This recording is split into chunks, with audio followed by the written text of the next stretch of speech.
प्रचाराची रणधुमाळी तर वाढत आहे। मुख्यमंत्र्यांना कोल्हापूरसारख्या जिल्ह्यामध्ये येऊन 3-3 दिवस स्टे करावा लागतोय।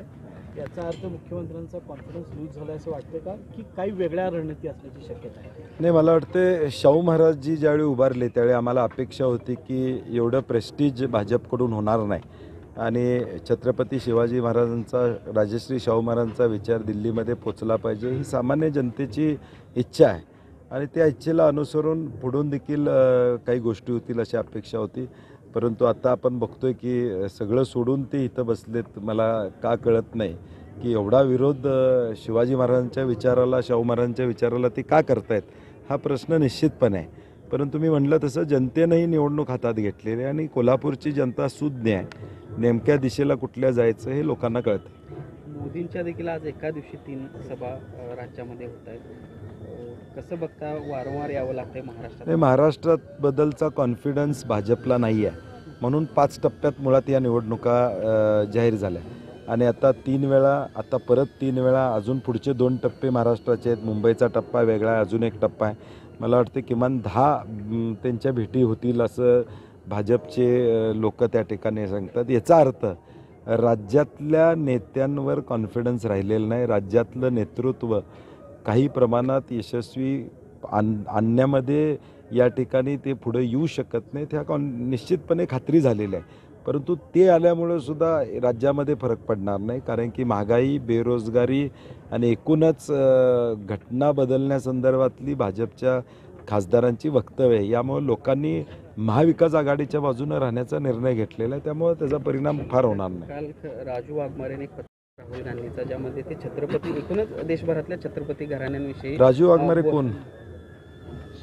त्यांचं काय आहे, कोण आहेत? त्यांना उत्तर देण्याएवढे ते मोठे नाहीत।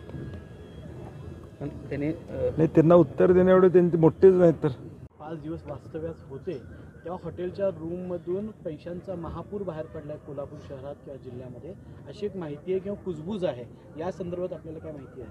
नाही, मला वाटते आता चर्चा चालू आहे सगळीकडं, वेगवेगळ्या पद्धतीनं मुक्काम कशासाठी आहे आता आपल्याला कळून चुकलेला आहे, परंतु त्याचा काही परिणाम कोल्हापुरातल्या जनतेवर होणार नाही। मी म्हटलं तसं कोल्हापूरकरांनी निर्णय पक्का घेतलेला आहे, आपल्या गादीचा सन्मान ठेवायचा, छत्रपती शिवाजी महाराजांचा विचार पुढे घेऊन जायचा। त्यामुळं काही वापर केला, कशाचाही वापर केला तर त्याचा परिणाम निश्चितपणे कोल्हापूरकरांच्यावर होणार नाही। निवडणुकीच्या माध्यमातून काहींना आम्ही वारसदार असल्याचं थोडंसं हे नाही, मला वाटते आत्ता त्यांना आठवण का आली हा प्रश्न आहे। राजकीय दृष्ट्या हा एका बाजूला ते म्हणतात हा घरगुती विषय आहे आमचा, आम्ही ते बघून घेऊ।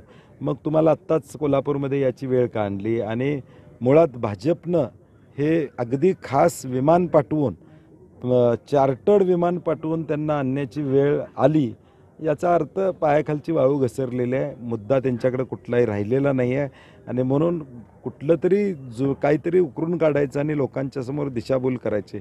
मुळातच छत्रपती शिवाजी महाराज, छत्रपती राजश्री शाहू महाराज किंवा डॉक्टर बाबासाहेब आंबेडकर असतील, महात्मा ज्योतिबा फुले असतील, सावित्रीबाई असतील, या महामानवांबद्दलचा एक वेगळा नरेटिव्ह लोकांच्यामध्ये सेट करायचा आणि इतिहास बदलायचा प्रयत्नाचा हा षडयंत्राचा एक भाग आहे। नाही, मला कायदा आणि सुव्यवस्था काही बिघडणार नाही। कोल्हापूरकरांनी शाहू महाराजांना आपलं मानलेलं आहे आणि आपला गादीचा सन्मान कशा पद्धतीनं ठेवायचा हे मताद्वारे लोक निर्णय त्या ठिकाणी निश्चितपणे घेतील।